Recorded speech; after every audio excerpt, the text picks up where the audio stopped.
Hi guys, நான் உங்க நிவிச்சார்மர். நாம இன்னைக்கு யாரை இன்டர்வியூ எடுக்க போறோம் அப்படின்னு பாத்தீங்கன்னா, நம்ம ரோபோட் பாலாஜி அண்ணன் தான் இன்டர்வியூ எடுக்க போறோம்.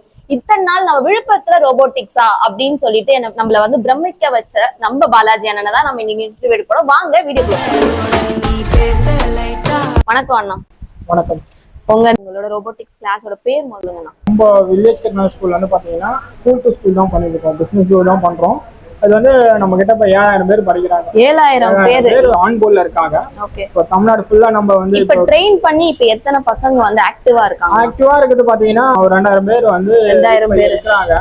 அதுல வந்து இவங்கள ரோபோட் எக்ஸ்பர்ட் ஆகணும்னா இன்னும் ஒரு 4 இயர்ஸ் ஆகும். ஏன்னா இப்பதான் அவங்க 8th 9th ஸ்டாண்டர்ட் காலேஜ் எல்லாம் போய் வரணும்னா ஒரு 5 இயர்ஸ் ஆகும். அப்பெல்லாம் வந்து பாத்தீங்கன்னா கண்டிப்பா இவங்களாம் அதுல இருந்து ஒரு 100 சயின்டிஸ்ட் கிடைப்பாங்க. அட்லீஸ்ட் வந்து ஐகான் கிரியேட் ஆவாங்க. 22 கம்பெனி லெவல்ல வாங்கிட்டு இருக்கிறோம். ஃபர்ஸ்ட் லெவல் ஸ்கூல் தான். டிஸ்ட்ரிக்ட் லெவல்ல நான் அவார்ட் வாங்கினேன் ஸ்கூல்ல. அதுக்கப்புறம் ஜூனியர் சயின்டிஸ்ட் ஆயிடுச்சு. அதுக்கப்புறம் காலேஜ் வரும்போது பெஸ்ட் ப்ராஜெக்ட் அவார்டு, எம்டெக் படிக்கும் போது best research award, best presenter award, இதெல்லாம் வந்து பாத்தீங்கன்னா டாப்பஸ்ட் யூனிவர்சிட்டியில் நான் வாங்கியிருக்கேன். ஃபர்ஸ்ட் யூனிவர்சிட்டி வந்து ஜப்பான். அதுக்கப்புறம் வந்து பாத்தீங்கன்னா யூஎஸ் போயிருந்தேன். கலிஃபோர்னியாவில் ஒரு 5 days இருந்தேன், ரிசர்ச் பண்ணியிருந்தேன். யூனிவர்சிட்டி ஆஃப் மலேசியாவில் வந்து டெக்னாலஜி அது பேரு.